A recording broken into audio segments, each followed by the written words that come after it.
성도 여러분 반갑습니다. 지혜 문서 전도서 개관에 대해서 말씀을 드리도록 하겠습니다.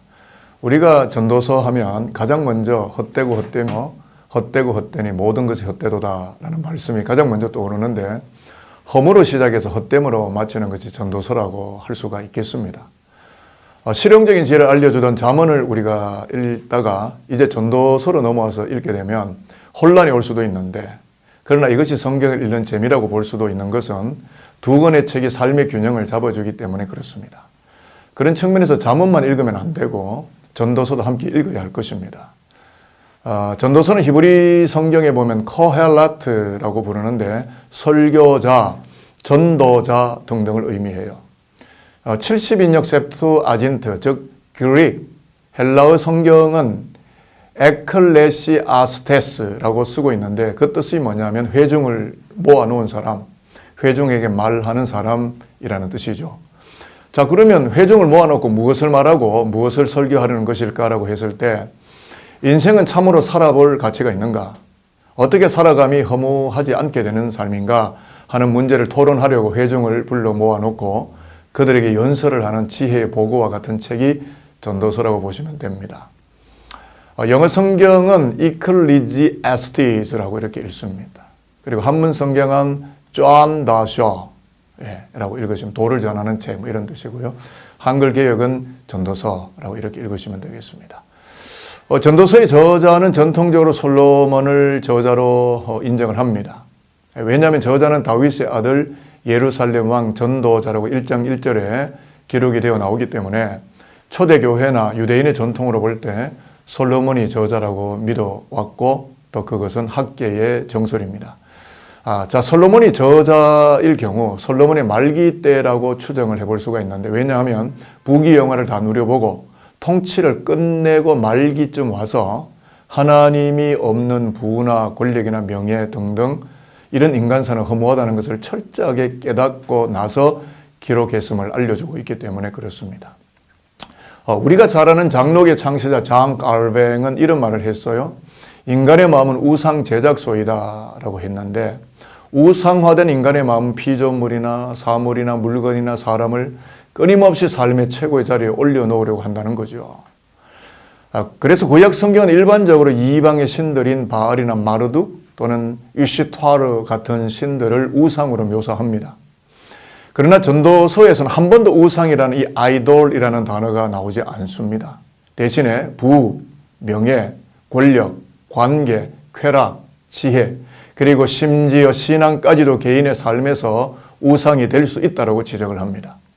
이런 점에서 볼 때 전도서 저자는 우상의 보편성과 우상의 은밀함에 대해서 아주 강하게 경각심을 불러일으키고 있다라고 생각을 하시면 되겠습니다.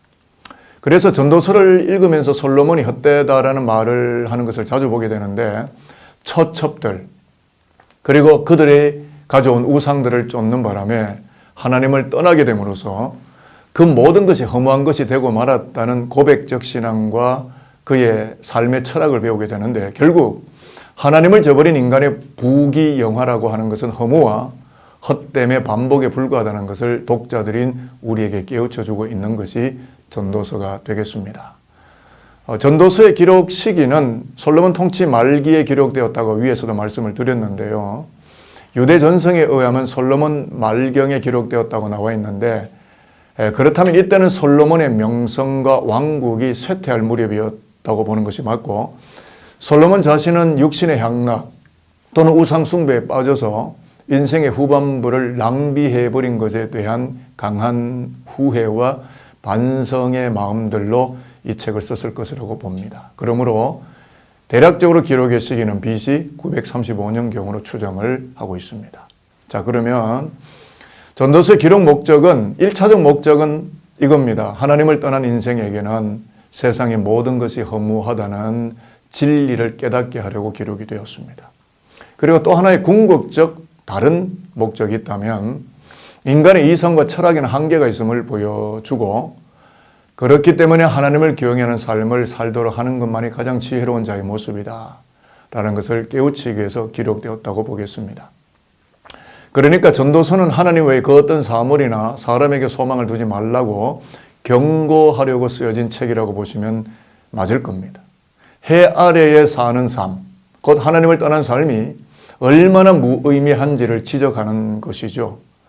그리고 전도서의 12장 결론부에 가보면 하나님을 경외하고 하나님의 명령을 지키고 하나님의 심판을 기억에 또 올리는 것이야말로 참되고 지혜로운 인생으로 살아가는 것임을 확고부동하게 깨우쳐주고 있다고 하는 것입니다.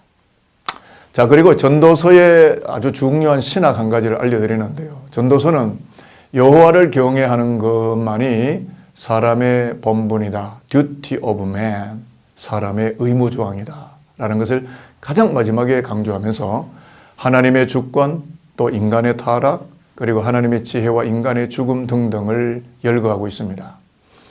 전도서에서 지혜의 근원으로 비유되고 있는 교사와 목자가 등장하게 되는데 그것은 그리스도를 말하고 있는 것입니다.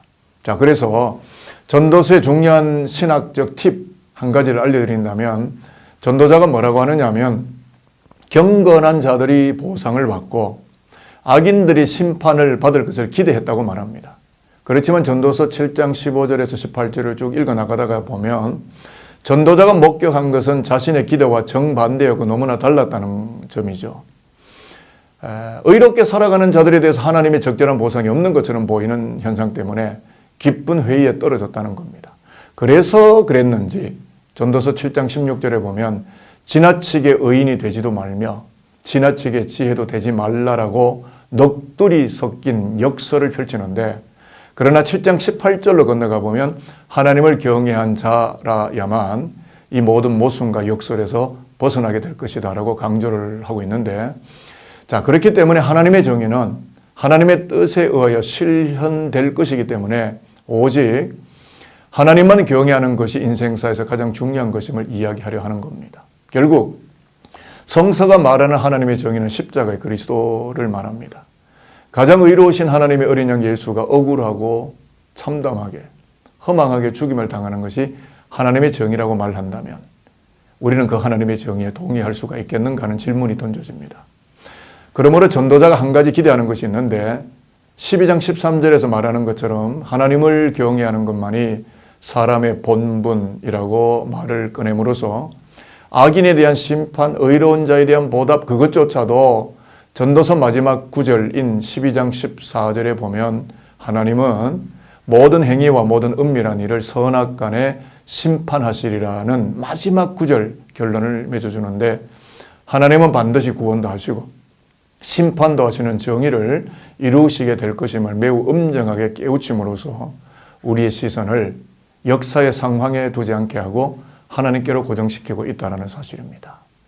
전도서의 구절은 짧게 말씀드리면 1장은 헛됨, 2장도 쾌락과 지혜, 모든 것이 헛됨, 그리고 3장에서는 모든 일에 때가 있음, 그리고 4장에서는 학대, 시기, 친구 등등이 나에게 없음, 이런 이야기를 하고요.